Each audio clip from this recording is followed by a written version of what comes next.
E aí, combatentes do canal, o canal das tretas, sejam todos bem-vindos a mais um vídeo. E rapaz, se você acha aí que os furos de roteiros e tretas nos bastidores de Mortal Kombat são confusos, é porque vocês não conhecem a treta dessa personagem. Estou falando de Poison. Parece ser uma personagem linda, mas a sua construção tem uma história sombria e vocês vão conferir isso nesse vídeo aqui. E já deixem aquele like alert, só os melhores fazem isso. E se você não é inscrito no canal e quiser ser um combatente, já se inscreva no canal. Tá esperando o que, rapaz? Tá esperando a chicotada entrar?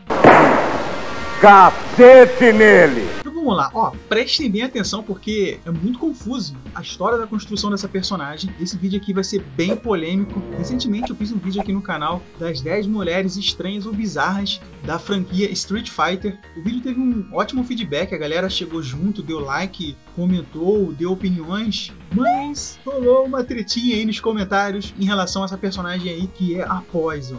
Tal tretinha que eu tive que até apagar os comentários por causa de algumas piadas sem graças e piadas de duplo sentido. Você que fuma maconha vai morrer antes do Natal. Então a personagem Poison, ela é uma personagem trans ou ela é uma mulher?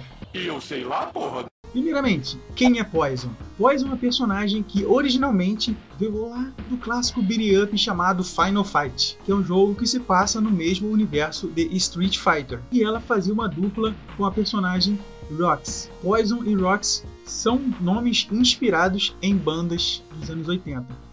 Ambos eram personagens idênticos, só mudavam a paleta de cores, coisas que a gente viu no futuro, no jogo Street of Rage, que tinha duas gêmeas conhecidas como Mona e Lisa. Filho da puta! Coincidência, né? Então Rox e Poison eram duas moças que cresceram juntas em um orfanato e depois entraram para um grupo criminoso chamado Mad Gear.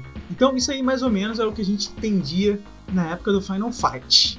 Poison e Rox eram personagens genéricos lá do Final Fight, que não tinham um background, uma história muito legal, ninguém se importava com essas personagens, elas não eram importantes, só serviam para serem sacos de pancadas igual a outros personagens que são os vilões lá de Final Fight.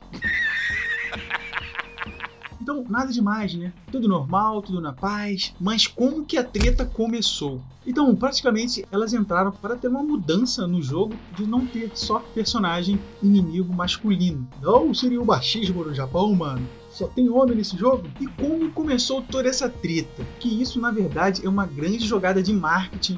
Vocês vão entender, assistem esse vídeo até o final que vocês vão entender. Durante o desenvolvimento do jogo, surgiram umas pequenas preocupações de como atingir uma mulher que seria recebido nos Estados Unidos. Então Poison e Rox foram rotuladas como New Health, que é um tipo de gíria japonesa para uma pessoa transgênero ou transexual. E isso seria uma pequena mudança que afetaria a personagem pelo resto da existência dela. Quando fizeram o port de Final Fight para Super Nintendo, um player test americano reclamou que o protagonista estava atingindo as mulheres. Nossa, mano. Na versão de arcade ninguém falou nada, né? Passou batido. Vocês sabem, né, mano? Que os jogos de Super Nintendo são family friendly total. Vocês estão ligados na cagada que fizeram com Mortal Kombat. Não preciso falar mais nada. Então, no primeiro jogo beat up Final Fight, Poison e Rox foram tiradas do jogo americano. Diferente da versão original, que é japonesa, elas foram substituídas por dois homens, Billy e Sid. Isso com a justificativa que mulheres apanhando de homens em o jogo seria ofensivo.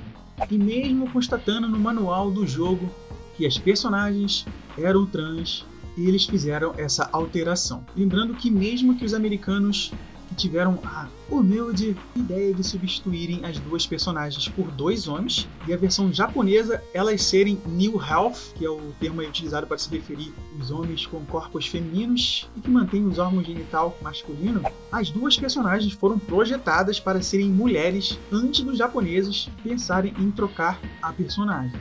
Aí eu penso, mano, se os japoneses trocaram o sexo da personagem para evitarem violência de homem agredindo mulheres em jogos de porrada, porque eles acham que não dá para bater em mulher. Mas Se não pode bater em mulher, pode bater em trans. Tipo, como se não fosse normal bater em mulher e fosse normal bater em trans. Mano, os caras fumaram muito, mas muito miojo doce, velho. Eu acho que eles fumaram uma caixa de miojo doce e se entupiram de coxinha de Nutella pra ter essa ideia, velho. Eles pensaram em se desviarem de uma treta e entraram em outra treta que daria um grande problema no futuro pra eles. Vocês vão ver nesse vídeo aqui. No meu vídeo das mulheres mais estranhas e bizarras de Street Fighter, teve muita treta, muita gente comentou, teve gente que falou que a personagem originalmente era mulher, outros falaram que a personagem é trans. Tiveram piadinhas sem graças de duplo sentido que eu tive que apagar nos comentários. Com toda essa treta aí, o carinha lá do jogo, lá o Ono, ainda faz trollagens com a personagem até hoje. Tipo, alguns funcionários da Capcom ficam falando que o sexo da personagem é um mistério e que o manual é o poder. Então, um dos rumores mais fortes aí dessa treta aí é sobre a identidade da Poison, que foi a solução que a Capcom fez para evitar que o movimento feminazi lá nos Estados Unidos trouxesse uma imagem negativa do jogo quando ele fosse lançado no ocidente. E essa história aí ganhou mais força ainda após os sprites da Poison e da Rox terem sido trocados na versão americana do jogo por esses personagens masculinos aí, que é o Cid e o Big. Mesmo depois do lançamento de Final Fight na versão caseira do jogo de Super Nintendo, a treta se estendeu ainda mais, que lançaram depois outros jogos, livros, HQs, artes conceituais. Os próprios produtores se contradizem. Segundo aí Yasuda, no livro How About Capcom Head to Head Fighting Games, que é de 93, Rox e Poison foram concebidas para serem mulheres. E quando Yasuda se sentou à mesa de trabalho e as desenhou, tinha mulheres em mente. Os traços e as características da personagem, inicialmente de Poison e Rox, era para representar duas mulheres lutadoras. O manual falava que a Poison cresceu em um orfanato de Los Angeles, e Poison pensa que ele não pode parar de lutar, mesmo sendo bonito, e que a sua comida favorita é batata frita. Mas é muito estranho isso, mano, não poderem colocar mulheres em um jogo de luta, né? Final Fight é um beating up, mas mesmo assim é um tipo de jogo de luta. Mas em Street Fighter 2 de Super Nintendo, eles colocaram a Chun-Li. Claro que Chun-Li e Poison tem uma grande diferença de uma personagem para outra, já que a Poison não tem muita importância, ela é um personagem genérico de Final Fight, e Chun-Li era uma personagem importante em Street Fighter. Então isso gera realmente uma dúvida. Por que colocaram Chun-Li em Street Fighter? A confusão de verdade. Para quem achou que essa história ia morrer em Final Fight, não, meus queridos. Estava tudo bem até 1999. O pessoal tinha esquecido essa facada que aconteceu aí do rolo entre o Japão e os Estados Unidos sobre a personagem. Poison retorna no jogo Final Fight Revenge e dessa vez sem a Rox. Quem aí conhece esse jogo, já jogou esse jogo? Eu nunca joguei, vi vídeos e achei um jogo legal. Parece ser bem divertido. Então desta vez Poison tem um pouco mais de importância em um jogo de luta. Agora ela é jogável, o seu desenho é bem mais feminino e o seu comportamento e movimentos são muito mais sedutores. O livro lá da Capcom lá até colocou basicamente o interesse romântico que ela tem pelo COD. Até aí tranquilo, né, mano? Até a suspeita da frase final do jogo. Pra quem não jogou o jogo, quando Poison derrota o último chefe do game e os crimes da gangue Mad Gear foram jogados nas costas do COD, isso aí talvez até foi parar no canone da franquia, já que COD aparece como presidiário em Street Fighter 03, vocês devem lembrar disso, mesmo o game saindo um ano antes do Revenge. Mano, é praticamente uma justificativa bem genérica. O cara foi preso por causa de briga de rua. Beleza. Depois a Poison foi visitar o COD na cadeia e ficou até triste com a cena. E ele não dá a mínima pra ela. Tipo, tá cagando pra ela. Ó, preconceituoso, hein, COD? Você, hein? Grande parte da galera que comentou lá nos vídeos lá das personagens femininas estranhas de Street Fighter pensam diferente de você, hein? Brincadeirinha, gente. Aí tem a frase: COD nunca vai amar ninguém além de Jessica. A não ser que... Como assim, gente? Como assim? Então o que dá pra entender? Dá pra entender que a Poison tenha sido operada para conquistar COD. Algo bem forçado. Até em 2007 o Yoshinori Ono mandou essa em nome da Capcom.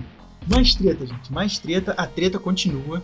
E agora os fãs matam essa treta nos peitos e arremessam para a internet. As especulações aumentam muito mais agora, em 2011, no jogo Street Fighter Cross Tekken, que teve uma versão prévia que foi divulgada, e as frases de vitória de Ryu e Chun-Li contra Bison foram consideradas transfóbicas. A partir daí, o Ono reforçou a posição neutra da Capcom, fugiu do assunto, mudou o discurso, tipo, Poison não é mais trans e que ela é o que você vê. Isso ele explicou aí no anúncio da inclusão do crossover. E a Capcom não teve uma posição oficial e que tudo era para ser um mistério e que se as pessoas quisessem discutir em fóruns ou qualquer lugar, beleza. E eles não deram uma resposta definitiva porque ela não existe e que eles queriam fazer isso deliberadamente em mistério. E detalhe que o Ono disse essas paradinhas aí com um grupo de cosplayers de Poison, incluindo ele, né? Muito engraçadinho, né? Tem um famoso vídeo no YouTube sobre o assunto, que em um trecho do vídeo mostra um print do site de Tekken Cross Street Fighter de 2012 e nele a Capcom descreve Poison com ela aparenta ser uma mulher curvilínea, mas aparências podem enganar. Algo que não confirma nada, e verificando ainda os arquivos, a outra frase que trata Poison como uma mulher, mas uma coisa bem esquisita. Tipo, essa mulher curvilínea nem sempre tem tão boa aparência. Poison retorna em 2014 no jogo Ultra Street Fighter 4. Muitos dizem esse ser o melhor Street Fighter. Procede, gente? Comentem aí. E durante as cenas finais de Poison, ela aparece na capa de uma revista similar a Rolling Stone. A manchete pergunta: rei ou rainha? Isso reforça a tese que o mistério seria algo proposital e que predomina até hoje, o marketing. Então dá pra ver aí que a Capcom utiliza até hoje essa tretinha, esse mistério, para fazer uma grande confusão em marketing da personagem, algo que eu tenho certeza que a NetherRealm vai fazer com a menina no futuro. Aliás, eles já até começaram a fazer isso, vocês estão ligados, né? Ah, verdade. Então essa lenda aí dos videogames foi confirmada e a personagem Poison é realmente uma trans. Uma dúvida aí que durou quase 20 anos e o produtor de Street Fighter 4, Yoshinori Ono, deu fim a esta dúvida em uma entrevista feita à revista EGM dos Estados Unidos. Essa grande confusão aí ocorreu inicialmente lá no passado, como eu falei aqui nesse vídeo, pois a Nintendo teria pedido à Capcom que não incluísse violência contra mulheres em seus jogos. Então a Capcom, que havia colocado a biografia dos personagens no manual do jogo, alterou a história da Poison, dizendo que a personagem teria feito uma cirurgia de mudança de sexo. E os jogadores sempre desconfiaram da artimanha e tinham esperança que tudo não passasse de um truque para escapar da censura. Até que Ono decidiu acabar com o sonho e muito marmanjão aí. Então mesmo com a mudança da história de Poison no manual, coisa que ocorre até hoje nos jogos, a Nintendo não resolveu correr o risco do game ser censurado e pediu para trocar os personagens por homens na versão americana desenvolvida para o Super Nintendo. O veredito, resumindo aqui tudo que eu falei, Poison e Rox eram para ser mulheres. Na concepção e criação dos personagens, elas foram desenhadas para serem duas mulheres genéricas em Final Fight, e no meio das produções, a água que estava fervendo lá para fazer o miojo doce caiu no chão e as duas personagens deixaram de ser mulher cisgênero. Rapaz, eu tive que pesquisar no Google o que significa cisgênero, que eu não conhecia essa palavra. E foram colocadas em Final Fight como trans. E essa paradinha das personagens serem trans foram completamente ignoradas no Final Fight, lá na versão de arcade. As personagens não tinham pista nem influência no jogo e só foi divulgada, parece que os americanos só pararam para analisar isso, com uma versão de Super Nintendo do jogo, o famoso Super Famicom. E para prevenir aí que o jogo não fosse cancelado na época, nem sei se existia esse bagulho de cancelamento na época, eles decidiram trocar as duas personagens por homens na versão americana para prevenir possíveis danos à violência contra mulheres. Como se alguém fosse fazer isso aí na vida real. A partir de Final Fight Revenger, o gênero de Poison se torna cada vez mais ambíguo, e que ela poderia ter sido operada em qualquer momento depois do Final Fight, e a Rox sumiu do mapa e reaparece décadas depois como uma mulher, afirmando que nunca foi uma trans como Poison e que elas já se conheciam há tempos desde criança. Então é isso aí, gente. A personagem foi realmente projetada para ser uma mulher e para prevenir aí futuros danos e tretas. Vocês sabem como é que ela lá no final dos anos 80 e início dos anos 90 existia muita implicância com violência, os tempos eram diferentes, uma mulher apanhando em um jogo de porrada não seria legal para a época, o pessoal não estava preparado para isso, até tentaram colocar isso no Mortal Kombat 1 e Street Fighter 2, sendo que não deu muito bom, teve uma treta enorme na época sobre violências contra as mulheres. Foi aí que nasceu o Mortal Kombat 2, né? Mas isso aí é história para outro vídeo. Comentem a opinião de vocês aí, o que vocês acharam sobre tudo que eu falei aqui. É um resumo da treta. Essa treta é muito maior do que vocês imaginam. Então, Poison é uma trans sim, na minha opinião. Deixem a opinião de vocês. Não se esqueça daquele like alert, senão a chicota vai cantar. Quem assistiu esse vídeo aqui até o final, bota hashtag chicote. Vamos ver quantas pessoas assistiram esse vídeo até o final e vou dar um coraçãozinho. Vou deixar outros vídeos relacionados a esse aqui em cima. Quem quiser ser um apoiador aqui no canal, só conferir o botão de membros aí embaixo. Fique na paz, eu fui e get over!